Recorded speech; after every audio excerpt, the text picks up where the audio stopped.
안녕하세요. 4월 28일 화요일 온라인 과학 수업을 시작합니다. 이번 시간은 지난주에 이어서 대단원 마무리 문제풀이 2회입니다. 마찬가지로 교과서가 필요하고요. 범위는 130쪽부터 132쪽까지입니다. 준비가 되었으면 바로 문제풀이 시작하겠습니다. 6번 문제 보도록 하겠습니다. 인간에 의해 우연히 혹은 의도적으로 도입된 외래종은 기존 생태계를 파괴하고 생물 다양성 위기를 초래하는 원인이 되기도 한다. 외래종이 처음 도입되었을 때 그 수가 굉장히 빠른 속도로 늘어나는 까닭이 무엇인지 설명하시오. 인데요. 외래종의 유입은 기존 생태계의 생물 다양성의 위기를 초래한다. 사실 그 원인도 여러 가지로 해석할 수 있습니다. 그 중에서 교과서 안에서 제시된 내용을 이야기하면요. 바로 필기를 해보도록 하겠습니다. 상위 포식자. 쉽게 말해서 천적이죠. 없기 때문이다 라고 적어주면 되겠습니다. 됐죠? 재미있는 예시를 한 가지 들어보도록 할게요. 교과서에서도 나왔지만 황소개구리라는 종이 있습니다. 잠깐 PPT로 볼게요. 자, 황소개구리고요. 사진처럼 생겼습니다. 1950 그리고 60년도 사이에 미국에서 들여온 개구리의 종입니다. 덩치가 굉장히 크고요. 먹성도 엄청 좋습니다. 그리고 울음소리가 황소 같아서 붙여진 이름입니다. 이 황소개구리가 처음 우리나라 땅에 보금자리를 폈을 때 문제가 굉장히 많았어요. 알도 엄청 많이 낳고요. 올챙이까지도 먹성이 좋아서 다른 새끼 물고기나 작은 생물들을 닥치는 대로 먹었고요. 심지어 어른이 된 황소개구리는 작은 새부터 박쥐, 심지어 뱀까지도 잡아먹기도 했습니다. 생전 처음 보는 덩치 큰 녀석이 보이는데 우리나라의 토착종 입장에서는 당황할 만 했을 것 같아요. 그래서 유입된 초반에서부터 1990년도 후반까지 황소개구리의 개체수가 너무 많아져서 나라에서 걱정이었습니다. 근데 지금은 상황이 많이 변했죠. 황소개구리가 줄어든 이유에 대해서는 여러 가지 가설이 많이 있는데요. 그 중에서 가장 유력한 내용들은 뭐였냐면 우리나라 토착종들의 반격이었습니다. 무슨 얘기냐면 너구리가 있어요. 수달 같은 야생동물, 그리고 뭐 가물치나 메기 같은 토종 물고기 등이 황소개구리와 그 알, 심지어 올챙이까지 모두 먹어치워서 개체수를 조절하고 있다라는 내용입니다. 그 중에서 우리나라 하천 생태계의 제왕이라고 불리는 외가리, 요 외가리가 1등 공신으로 황소개구리를 먹어치워서 개체수를 조절하는데 성공했다라는 이야기입니다. 외래종의 유입을 무조건적으로 반대해야 되는 것은 아닙니다. 다만 토착종의 생태계, 토종 생태계의 안정이 보장되어 있고 다른 위험들을 통제할 수 있는 가운데에서 신중하게 진행해야 되는 것이겠죠. 그럼 6번 문제에 대한 해설 여기로 마무리하고요. 7번 문제로 넘어가도록 하겠습니다. 7번 문제는요. 그림은 자동차 전용 도로에 설치된 생태 통로이다. 이러한 생태 통로의 역할은 무엇인지 설명하시오. 인데요. 그다지 어렵지 않은 문제네요. 우선 생태 통로란 도로 혹은 댐 등의 건설로 야생동물의 이동과 서식이 불가능해지는 것을 막기 위해서 인공적으로 만들어 놓은 길을 말합니다. 그림을 통해서 한번 설명해 보도록 할게요. 잠시만요. 네. 원래 하나의 생태계가 있었습니다. 그림처럼 하나의 생태계가 있었는데 그 위로 도로 공사로 인해서 길이 난 겁니다. 그러면은 하나의 생태계였던 이 지역이 A라는 그리고 B라는 생태계로 분리가 돼 버렸죠. 이 상태로라면 A 지역과 B 지역의 생태계는 분리돼서 이동하거나 교류할 수가 없게 됩니다. 이를 해결하기 위해서 생태 통로를 연결해 버리면 이 생태 통로를 통해서 A와 B 이 지역이 분리되지 않고 안전하게 이동할 수 있게 되는 것이죠. 그래서 따라서 모범 답안을 작성을 하면요.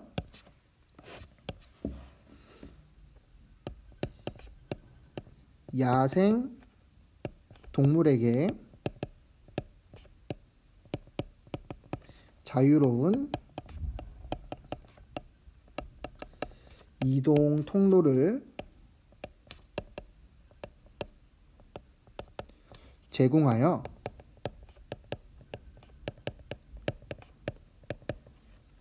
생태계가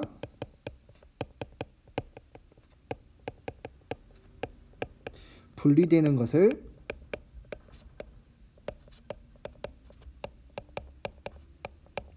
리을이 지워졌네요. 방지한다 입니다.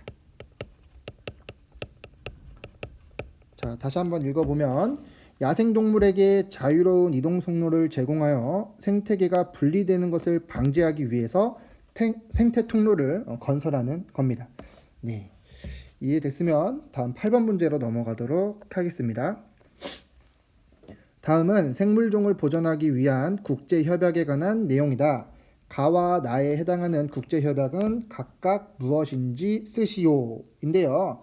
해당 내용은 우리가 학습한 내용이긴 하지만 개념에 대한 이해보다는 단순 지식에 대한 내용이므로 간단하게 해결하고 바로 넘어가도록 하겠습니다. 우선 가를 한번 볼게요. 가는 불법으로 이루어지는 생물종의 거래를 금지. 중요한 내용은 생물종의 거래를 금지함 이 부분입니다. 멸종 위기의 야생동물, 동식물을 보존하는 것을 목적으로 한다라고 하는데요. 이 내용을 포함한 것은 국제협약 중에서 CITES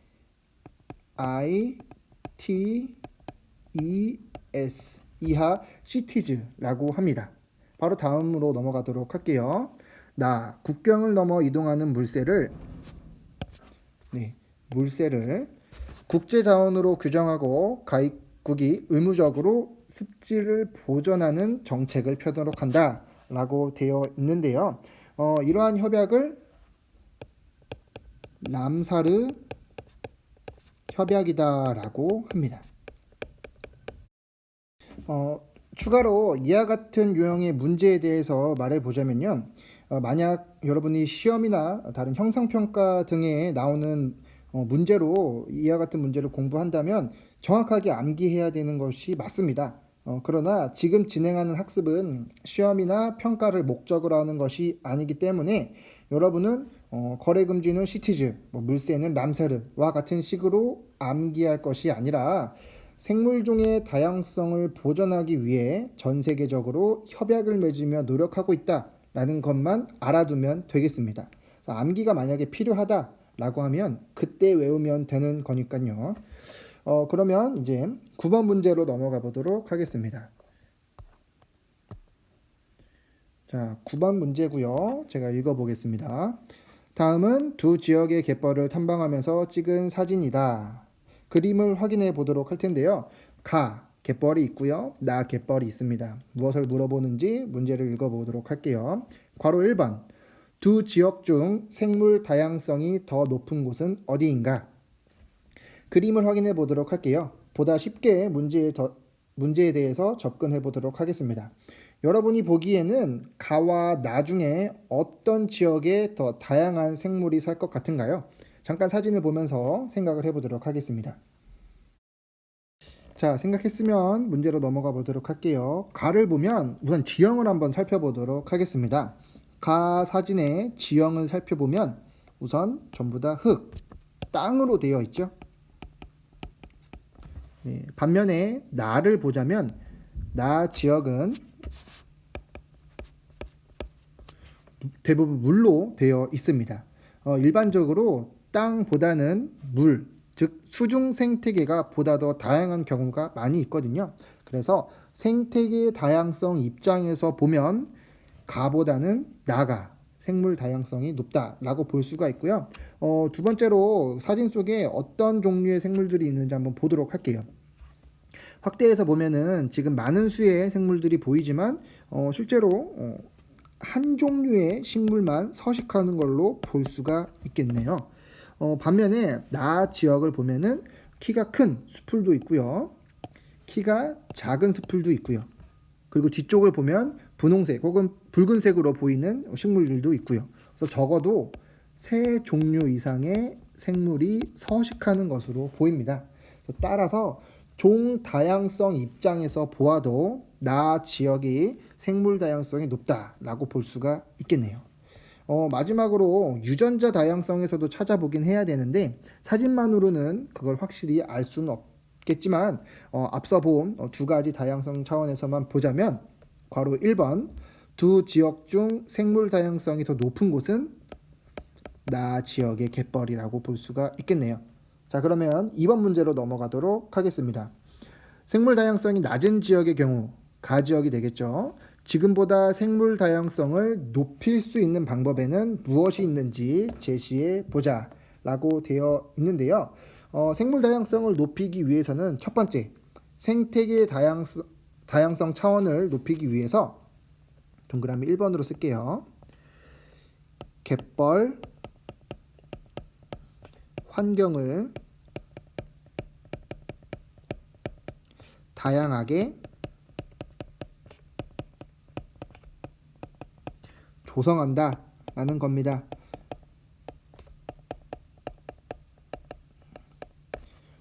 가지역의 중간에 연못을 혹은 호수 등을 설치한다면 보다 더 다양한 환경을 조성할 수가 있겠죠.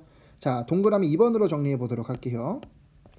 자, 그 다음에 가지역을 보면 지금 한 종류의 식물밖에 자라고 있지 않죠. 그래서 특정한 종 외에 잠시만요. 종 외에 다른 종이 자랄 수 있도록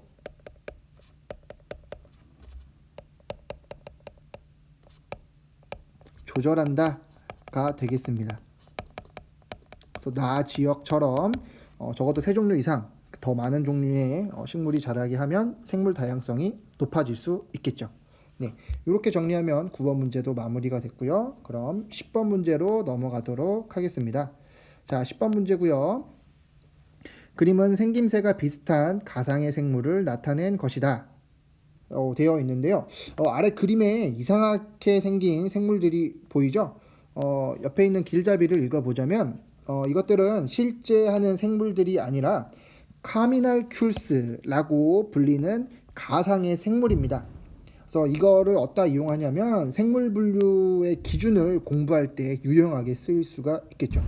그래서 옆에 길잡이 내용 나머지 부분 확인해 주시고요. 저희는 문제로 넘어가 보도록 하겠습니다. 괄호 1번입니다. 위 생물을 다음과 같이 두 무리로 나누었다면 그 기준은 무엇인지 써보자 라고 되어 있고요. 가 무리는 1번, 2번, 그리고 7번입니다. 그리고 나 무리는 3번, 4번, 5번, 6번, 8번이에요. 각 무리의 생물들이 가지는 공통점을 여러분도 지금 잠깐 한번 찾아보시면 되겠습니다. 필요하면 영상을 잠시 멈추고 찾아도 되겠습니다. 자, 시작할게요. 다 찾으셨나요? 정답은 바로 쓰도록 하겠습니다. 옆에다 쓰도록 할게요. 눈의 유무입니다. 자, 유무라는 거는 있냐 혹은 없냐라는 의미가 되겠어요. 나 무리를 자세히 살펴보면은 자, 3번 여기에 눈이 있죠. 그 다음에 4번도 그리고 5번도 그 다음에 6번 그 다음에 8번도 모두 다 까맣게 생긴 눈이 머리에 달려 있습니다. 반면에 가 무리의 생물들을 보면은 모두 눈이 없어요. 자, 이해할 수 있겠나요? 그러면은 다음 문제에 넘어가서 괄호 2번 문제 보면서 이 가상 생물들이 다른 분류 기준이 무엇이 있는지 확인해 보도록 하겠습니다. 자, 그럼 괄호 2번은 괄호 1번에서 사용한 기준 외에 이들을 두 무리로 나눌 수 있는 기준에는 무엇이 있는지 제시해 보자 라는 내용이고요. 마찬가지로 지금 잠시 여러분들 영상을 멈추고 어떤 기준을 제시하면 여기 있는 1번부터 8번까지를 두 무리로 나눌 수 있는지 생각해 보도록 하겠습니다. 네, 그러면은 선생님이 대표로 진행을 해 보도록 할게요. 우선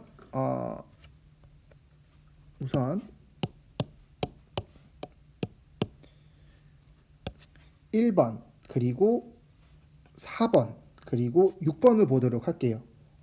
마치 이게 배가 나온 것처럼 몸통이 둥그렇죠? 그래서 이를 기준으로 첫 번째 둥근 몸통이라는 기준을 제시할 수가 있습니다. 이해할 수 있겠나요?